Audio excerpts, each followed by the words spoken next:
Bonjour à toutes et à tous. Bienvenue dans Smart Impact, l'émission de la transition écologique, l'émission de la RSE, responsabilité sociale, sociétale et environnementale des entreprises avec un grand entretien. Aujourd'hui, celui de Brice Rocher, le président directeur général du groupe Rocher. Les actions pour baisser l'impact du groupe, les bénéfices, les contraintes du statut d'entreprise à mission. Son rapport justement qui fait le bilan de la loi Pacte de ces 2 premières années, mais aussi un peu de son histoire familiale. Voilà, beaucoup de questions à aborder dans quelques secondes. Et puis dans Smart Ideas, on va découvrir une start-up comme tous les jours. On verra comment Toupy Organics veut transformer l'urine humaine en fertilisant bio pour l'agriculture. Étonnant, non? Voilà pour les titres, c'est le grand entretien. Tout de suite.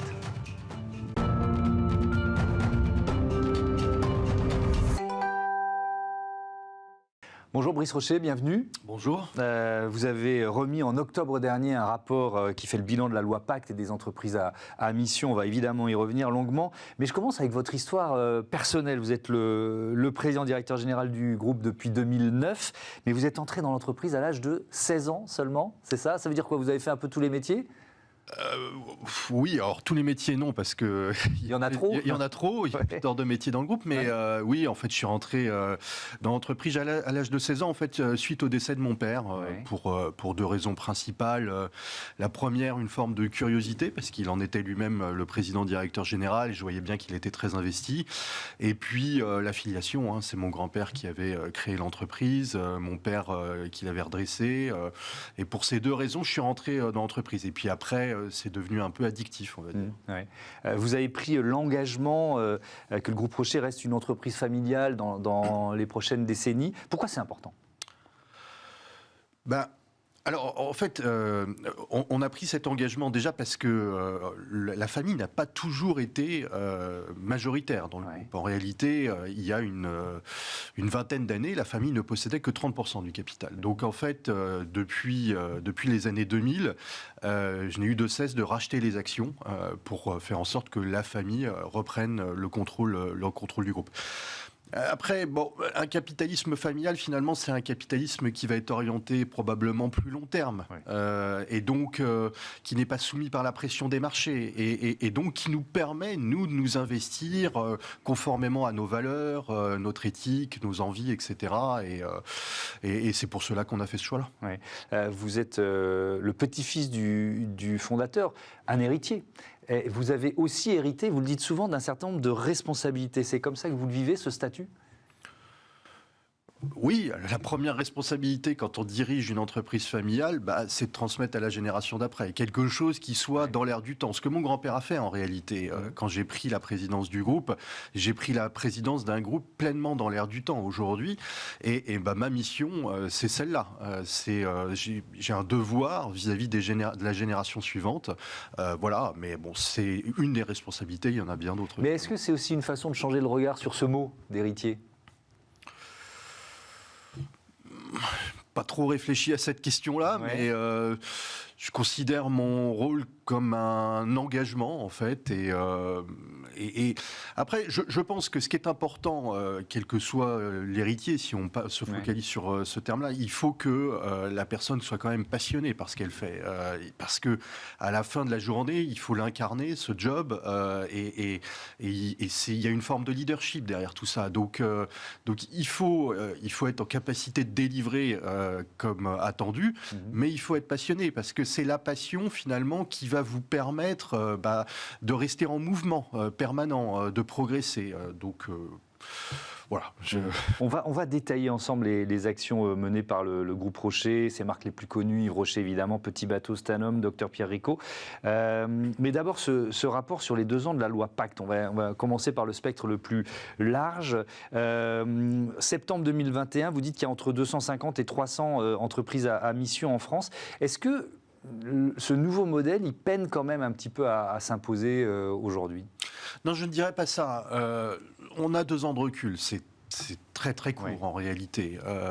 Vous prenez l'équivalent américain, la certification B Corp, le label B Corp, qui existe depuis une quinzaine d'années, je crois. Il y a moins de 4000 sociétés B Corp dans le monde, en 15 ans. Là, on est autour des 400 en 2 ans. Bon, Je trouve que c'est pas si mal et c'est plutôt encourageant pour une première. Ouais. Est-ce qu'il y a eu un effet crise Covid quand même? Est-ce que ça a freiné le mouvement? Est-ce que ça, on le voit dans cette émission de temps en temps, c'est-à-dire changer un peu placer le curseur sur d'autres priorités, d'autres urgences, quoi. Mais c'est sûr, c'est évident.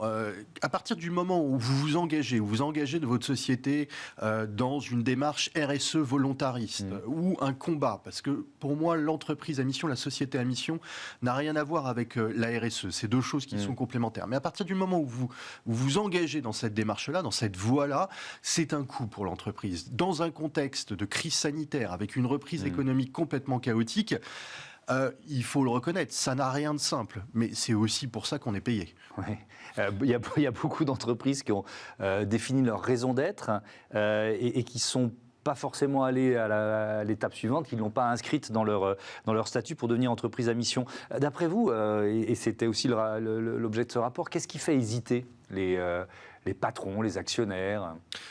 Probablement une non-perception des bénéfices associés finalement à ce statut et par contre une vraie prise de conscience sur les contraintes imposées par ce statut et donc les risques associés. Voilà, je dirais que c'est ça qui fait hésiter. Maintenant, comme vous l'avez dit vous-même, il y a trois étages à la fusée en réalité. Il y a le premier étage qui est l'objet social élargi, là qui s'impose à toutes les sociétés dans le monde, quelles qu'elles soient, peu importe le secteur, l'industrie dans laquelle on est. Et donc l'objet social élargi, qui jusqu'à présent, c'est l'article 1 des statuts, en fait ne prenait en compte que la performance économique au bénéfice des actionnaires. Là maintenant, ça a évolué et on a modifié le code civil, c'est quand même pas anodin. Maintenant, on doit prendre en compte des enjeux sociaux et environnementaux. Et ça s'impose à tout le monde. Ensuite, il y a le deuxième étage, la raison d'être, qui consiste à déterminer là où je veux emmener mon entreprise. Et rien que se poser cette question-là est une bonne chose. Et puis après, il y a le statut de société à mission qui lui-même est plus contraignant et qui oblige véritablement. Ouais. On s'est posé la question au moment de la rédaction du rapport, faut-il fusionner finalement le deuxième étage et le troisième étage pour éviter tout risque de purpose washing, etc. Et finalement, on y a renoncé. Parce que je considère que s'interroger sur sa raison d'être, en soi, déjà, c'est une première bonne étape. Et si elle permet, quelques années plus tard, de franchir le pas et d'aller vers le statut de société à mission, c'est une victoire. Ouais. Donc finalement, ces deux étages-là, ils me paraissent essentiels. Oui, parce que le moment où l'entreprise définit sa raison d'être, c'est aussi un moment de pause, d'une certaine façon, de cohésion. C'est un outil de cohésion interne aussi, et c'est pas neutre. Mais pour moi... pour la première fois de son histoire, la culture d'entreprise, donc la cohésion interne, la culture d'entreprise vient de trouver un support juridique avec le statut de société à mission. C'est majeur comme changement. Et la culture d'entreprise, c'est quelque chose que je considère absolument essentiel, puisqu'une entreprise, ce n'est rien d'autre qu'un projet collectif d'individus qui vont collaborer pour s'engager dans un combat collectif, un combat commun. Et c'est ça qui met l'entreprise en mouvement. Et ça me paraît absolument essentiel. Vous savez, une entreprise n'existe que si elle a des clients. Elle ne vole que si elle a des clients. Mais elle n'existe que si elle est constituée de femmes et d'hommes. Accessoirement de talent, ça ne peut pas faire de mal. Et quelque part, finalement, la raison d'être, le statut de société à mission, c'est aussi une manière d'attirer les talents. Ouais. Et si la raison d'être, c'est du miel, le statut de société à mission, c'est de la gelée royale. Mais alors, je vais être celui qui casse un peu l'ambiance, mais vous l'avez évoqué, il y a quand même ce risque juridique associé au statut d'entreprise à mission. Moi, il se trouve que j'ai rencontré, alors il n'y avait que des directeurs juridiques, mais la Caisse des dépôts et de la Poste, forcément, ils mettaient ça en avant. Et il ne faut pas le sous-estimer quand même, ce risque. Il existe. Mais même si vous n'adoptez pas le statut de société à mission, le risque demeure. Ouais. Le risque existe. Parce que là, c'est écrit dans les statuts. Oui, mais en fait, je vais vous dire quelque chose. La réalité d'une entreprise, c'est de répondre aux attentes du consommateur. Bien sûr. Le consommateur, c'est pas de moi, c'est d'Alexandre Mars, mais il vote, non pas avec un bulletin de vote, mais avec sa carte bancaire. Prenons un secteur comme le mien, le soin, l'univers du soin. Il y a plus de 10 000 marques de soins dans le monde. Le consommateur, il a envie d'acheter en conscience. Il peut changer de marque du jour au lendemain et de manière très très simple. Et je pense que finalement, le rôle d'un dirigeant, Et d'ailleurs, c'est probablement de cela que l'on souffre aujourd'hui, d'un manque d'anticipation sur les évolutions que nous sommes amenés à faire. Le rôle d'un dirigeant, finalement, c'est de répondre aux attentes du consommateur, même en l'absence de contraintes juridiques ou réglementaires. Donc, même si vous n'allez pas vers le statut de société à mission, la réalité, c'est que vous êtes bien obligé d'attirer les talents, c'est que vous êtes bien obligé de répondre aux attentes du consommateur, c'est que vous êtes bien obligé de vous engager dans la RSE, c'est que vous êtes bien obligé d'engager votre entreprise dans un combat pour justement éclairer la voie. Sinon, vous êtes dans le brouillard total. Donc, même en l'absence de contraintes juridiques ou réglementaires, il faut s'engager dans cette voie. La raison d'être du groupe Rocher, Reconnect People to Nature, reconnecter les femmes et les hommes à la nature, ça suppose aussi des sacrifices. On va alors là rentrer dans des exemples très concrets. Par exemple, sur les emballages, quel choix vous avez fait alors je crois que c'était octobre 2020. Alors, là, si on se focalise sur le plastique, typiquement, en fait, c'est une démarche qui commence à dater. C'est-à-dire que, par exemple, en 2006, on a décidé d'éradiquer les sacs plastiques en magasin. 10 ans avant, ou 15 ans avant que la loi nous l'impose. Enfin, 10 ans avant que la loi nous l'impose. On a, par la suite, décidé de réduire le poids de nos emballages plastiques. Et on l'a réduit de 20%, avec notamment des innovations comme l'éco-douche, qui est en fait un produit d'hygiène de 100 millilitres, mais avec une formule très spécifique et surtout une capsule qui ne permet de verser qu'une seule goutte. Et avec cette goutte, vous lavez l'entièreté du corps. Et donc ce 100 millilitres équivaut à un 400 millilitres. Donc ça nous permet de réduire la consommation de plastique. Et puis, quand est-ce que c'était ? C'était en 2020. Autre exemple, en fait, la marque Yves Rocher est une marque populaire, non pas de luxe, mais qui génère beaucoup de volume parce qu'on a beaucoup de clientes, etc. Donc on a pris la décision de passer tous nos flacons plastiques en 100% recyclés, recyclables. C'est ça, c'est cette date que j'avais en tête, octobre 2020. Mais ça a un coût. Et ça a un coût. Et alors ça a d'autant plus un coût aujourd'hui parce que je peux vous dire que le plastique recyclé, entre le 1er janvier 2021 et aujourd'hui, un an après, il a augmenté de 50%. C'est des millions d'euros dans le PNL. Donc oui, la RSE, l'engagement, ça a un coût. Mais à nouveau, une marque n'est là que pour répondre aux attentes du consommateur qui désire s'engager et consommer en conscience. La philosophie de la loi Pacte, c'est de promouvoir ce concept d'entreprise utile pour le monde.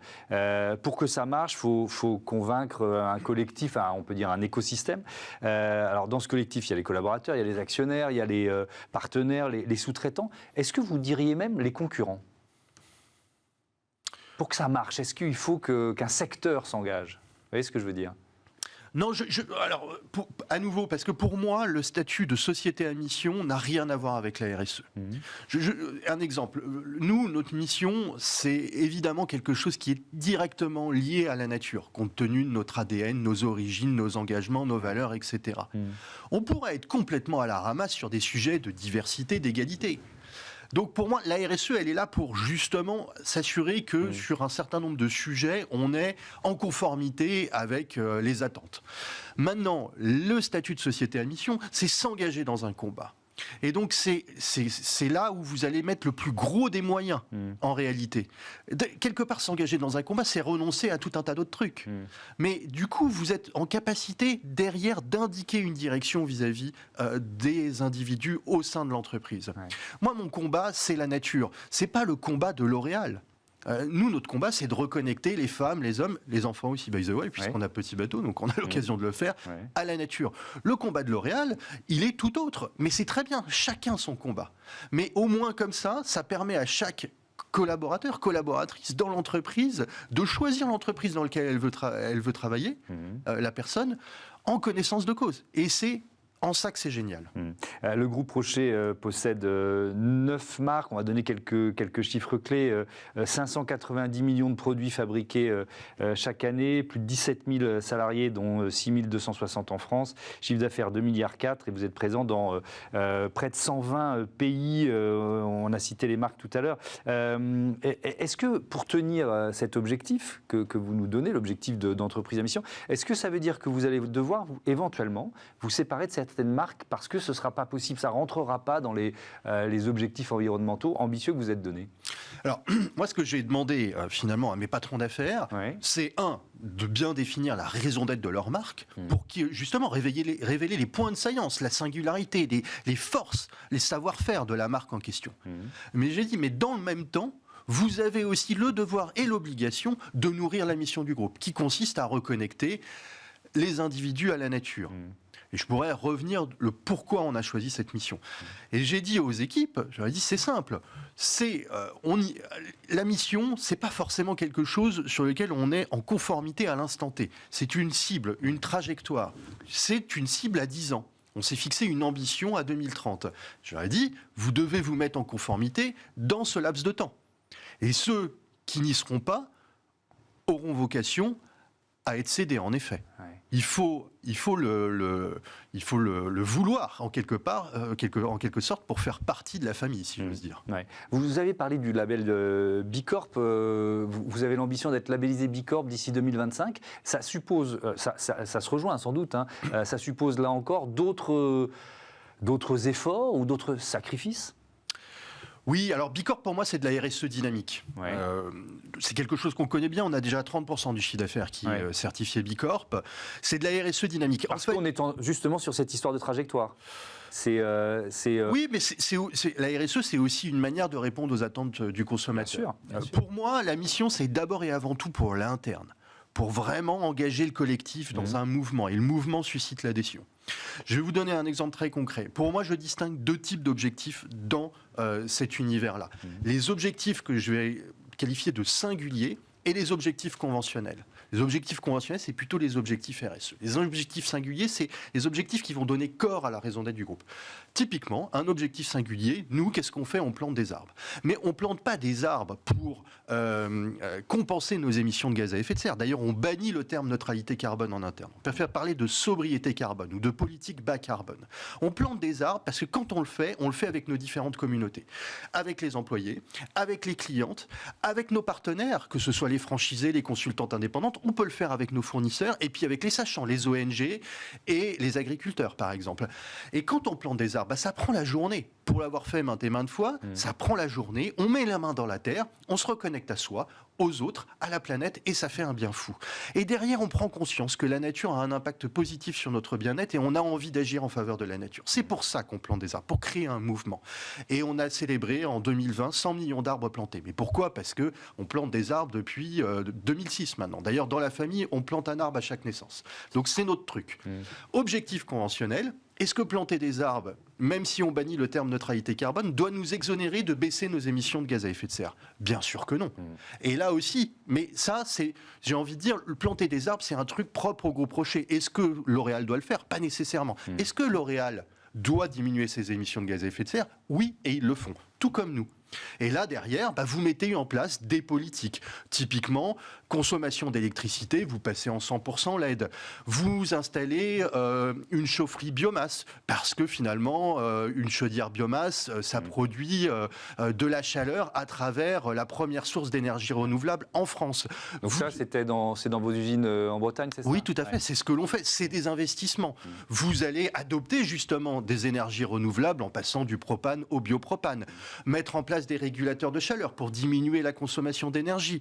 Typiquement, nous, en Bretagne, à la Gacilly, là où la marque est née, on a la chance d'avoir une petite rivière, l'Af. Et on va aller puiser les calories, justement, dans cette rivière. Etc., etc. Donc, c'est des investissements. Et donc, voilà, on travaille sur les deux tableaux, à la fois les objectifs conventionnels, mais aussi le combat dans lequel on engage l'entreprise. Et donc, ça permettra, parce qu'il y a ces engagements 2030, réduire vos émissions de gaz à effet de serre de 50% par rapport à 2010 et réduire de 30% la consommation de plastique. C'est ce qui permet de tenir ces engagements. Comment on tient justement ces engagements quand on est un groupe mondial? On l'a vu tout à l'heure, 17 000 collaborateurs présents dans 120 pays, avec des législations sociales, environnementales qui sont différentes. Comment vous tenez des engagements globaux? On met une politique globale en place. Par exemple, politique sociale, on a ce qu'on appelle les standards sociaux. Et c'est vrai que la réglementation n'est pas la même d'un pays à l'autre, mais on s'impose un minimum. un minimum requis. Et du coup, voilà, ça nous permet d'être conforme avec ce que nous estimons être le juste niveau qu'il faut adopter, concrètement. Oui, mais alors, est-ce que ça vous rend moins compétitif dans certains pays? Vous voyez ce que je veux dire? Pas nécessairement, parce que, évidemment, la première réaction, c'est que c'est un coût. Mais par exemple, si vous mettez une politique globale d'un point de vue RH, en place. Derrière, vous pouvez travailler avec un seul prestataire mondial et générer des économies qui vous permettront de financer le surplus. Donc, vous pouvez trouver des solutions concrètement. Je pense que c'est notre devoir. À nouveau, c'est pour ça que les dirigeants ils sont payés. Vous envisagez de fusionner le reporting financier et extra-financier. Pourquoi ? Oui, je pense que, à terme, finalement, les équipes finance dans les entreprises, c'est souvent les équipes qui sont les équipes les plus diffusées, qui ont une véritable maîtrise des métriques. Et donc, quelque part, à terme, et puis en plus, comme c'est un coût pour l'entreprise, à un moment donné, il y a nécessairement un arbitrage. Il y a la trajectoire, et après, il y a le chemin qu'on arpente pour atteindre cette trajectoire. Mais du coup, ça nécessite des arbitrages. Et on ne peut pas arbitrer sans prendre en compte la performance économique. D'ailleurs, moi, ce que je dis, c'est qu'une entreprise à mission, c'est une entreprise qui va réconcilier performance économique et une forme de contribution sociétale. Mais je commence bien ma phrase par performance économique. Pas de performance économique, pas d'entreprise. Donc oui pour une contribution sociétale, mais à condition de dégager du cash. Rentable et durable, dans cet ordre-là. Voilà.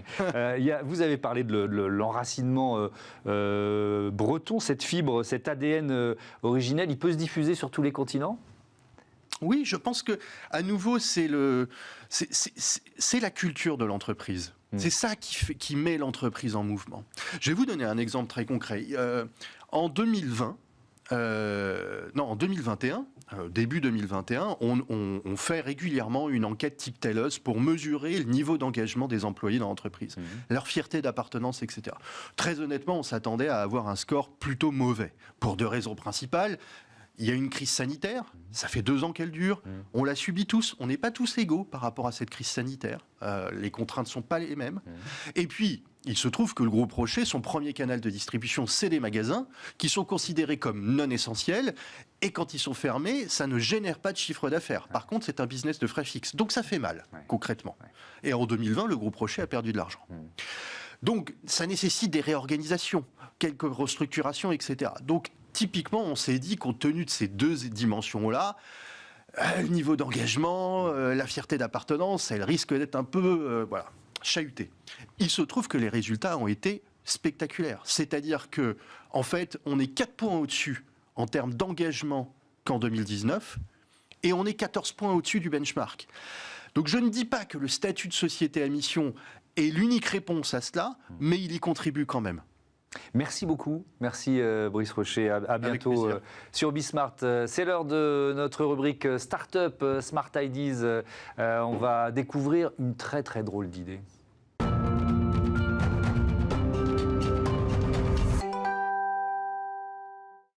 Collecter l'urine humaine pour en faire un fertilisant agricole. Voilà l'idée que l'on va découvrir tout de suite avec mon invité Michael Reus. Bonjour. Bonjour. Bienvenue. Vous êtes le cofondateur avec Pierre Huguier, président de Toupy Organics. Cette drôle d'idée, comment vous l'avez eue ?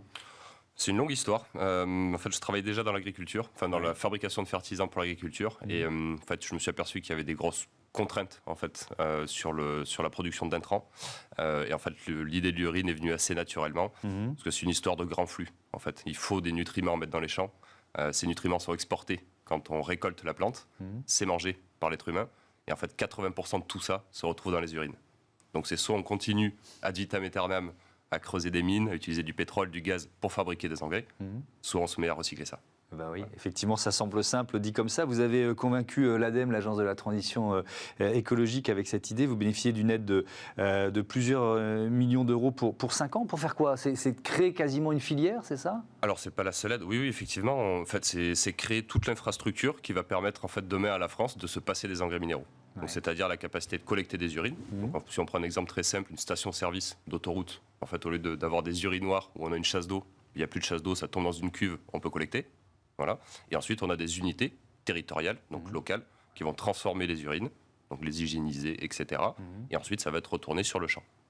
Voilà. Ouais. Donc l'idée, c'est de créer des filières locales pour que ça fonctionne bien, c'est ça, ouais. En fait, l'urine, c'est une ressource qui est diffuse. On en a partout. S'il y a des hommes, il y a forcément de l'urine. Donc il n'y a aucun intérêt à avoir des usines centralisées. L'idée, justement, c'est de donner beaucoup de résilience aussi territoriale. Et en fait, nous, l'idée, c'est de se servir de l'urine, non pas comme un engrais direct, mais comme un milieu de culture pour faire pousser des bactéries d'intérêt agricole ou industriel. Alors justement, entre l'idée et l'industrialisation, en tout cas le caractère opérationnel, combien d'années de R&D et puis où vous en êtes justement de la mise sur le marché? En fait, la société a 3 ans aujourd'hui. Voilà, c'est bon une jeune anniversaire. société, merci. Donc on a plusieurs brevets. Là, on a la première unité semi-industrielle qui a été montée. Qui est donc située en dessous de Bordeaux. On a obtenu la première autorisation de mise sur le marché. D'accord. Ça, c'était en décembre, sur notre premier produit. Et donc là, l'idée sur la France, on ne parle pas de l'international, mais sur la France, c'est de monter, dans les années qui viennent, 20 unités de transformation des urines, c'est-à-dire en fait une par métropole.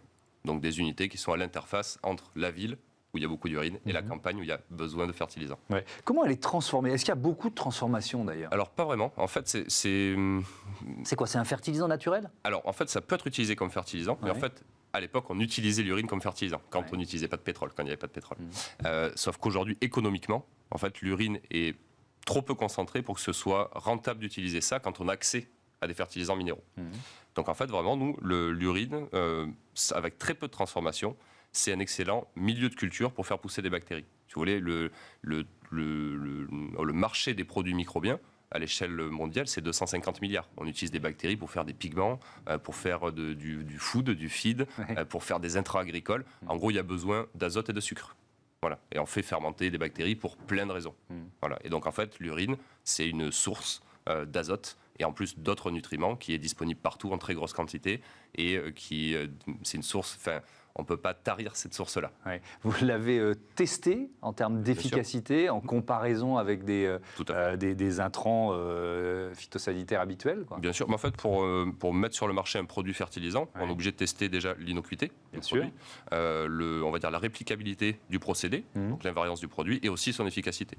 Donc là, aujourd'hui, on doit être une quarantaine d'essais agronomiques, donc ce qu'on appelle des essais certifiés BPE, donc bonne pratique expérimentale, qui nous permettent d'avoir des allégations très claires.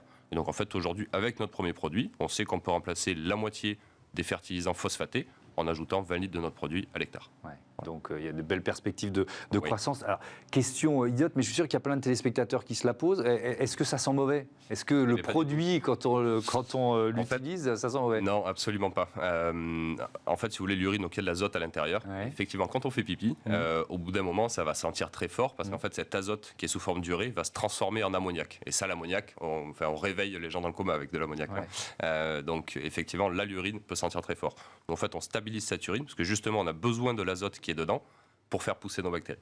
Donc en fait, on sort un produit fermenté qui a plus une odeur de bière qu'une odeur d'urine. Et ben voilà la réponse à cette question de curieux. Merci beaucoup, Michael Rose, et à bientôt sur Bismart. Voilà, fin de cette émission. Merci à toutes et à tous de votre fidélité. À très vite.